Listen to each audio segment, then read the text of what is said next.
We begin with the prophet Isaiah. Actually, Isaiah began yesterday, but we had the Feast of St. Andrew, so we're kind of picking up at the first chapter of the prophet, and he starts out his prophetic work with a word of judgment from the Lord against Jerusalem.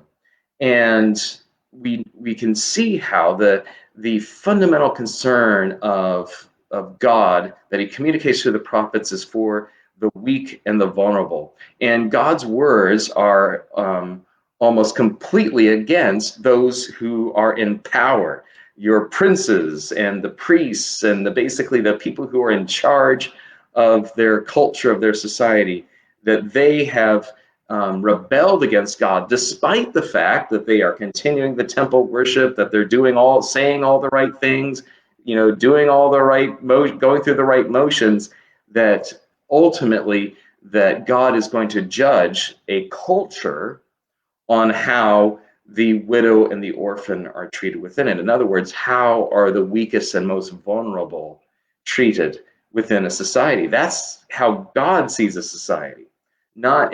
And again, this is for the Israelites, this is something that is a unique witness of the scriptures of God's people, and especially the scriptures of the Old Testament. That is, living amidst superpowers. You have Egypt to their south, you've got Assyria and Babylon with their big ziggurats, the big mighty river civilizations to their east.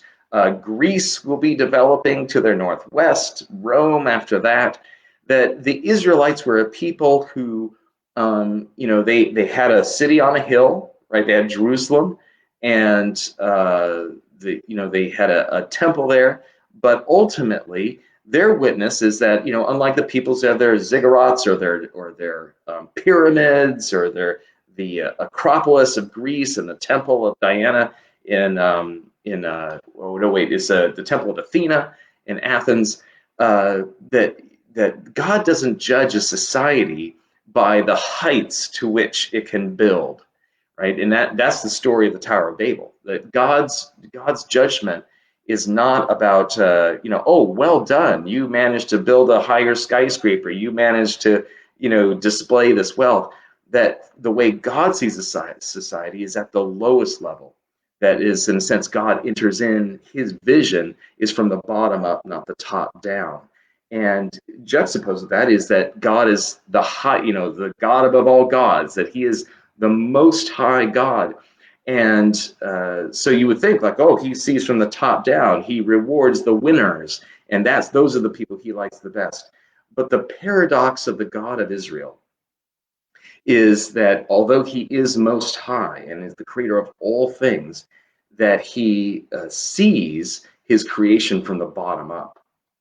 And that's the witness of the scriptures. That's the witness of the prophets. And that ultimately becomes the witness of Jesus, who comes to us in this season, that in the person of Jesus, in the flesh, that God enters in the human story at the bottom, right? At the bottom level, in so many ways that I'm sure you've heard the sermons, but in Jesus, this is how Jesus fulfills the word of the prophets, not in some sort of mechanical box checking of, okay, he rode in on a donkey, yet check, they divided his clothes while he was on the cross, check. Not in some sort of mechanical sense like that.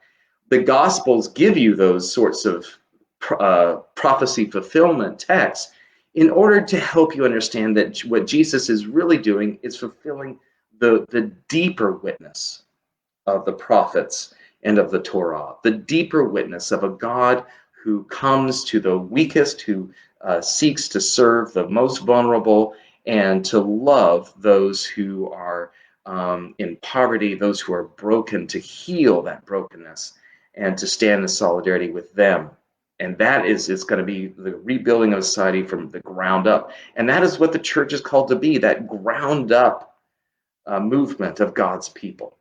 So we celebrate the witness of Isaiah and how it just lays out before us really the arc of the whole witness of the Old Testament, of the scriptures of the people of God, the scriptures that Jesus and his followers had in front of them, that talks about a God who is most high and creator of all things, but dwells amongst the lowly and even counts the hairs on our head. The prophet Isaiah. How the faithful city has become a whore, she that was full of justice, righteousness lodged in her, but now murderers.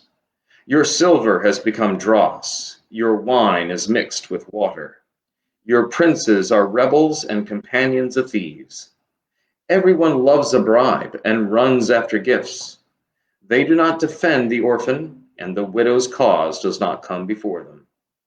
Therefore says the sovereign, the Lord of hosts, the mighty one of Israel, Ah, I will pour out my wrath on my enemies, and avenge myself on my foes.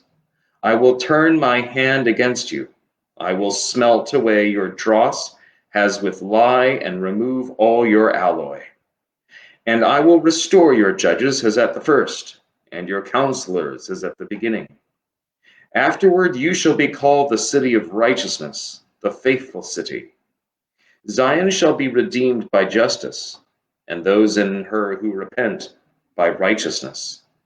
But rebels and sinners shall be destroyed together, and those who forsake the Lord shall be consumed. For you shall be ashamed of the oaks in which you delighted, and you shall blush for the gardens that you have chosen. For you shall be like an oak whose leaf withers, and like a garden without water. The strong shall become like tinder, and their work like a spark. They and their work shall burn together, with no one to quench them. The word of the Lord. Thanks be to God.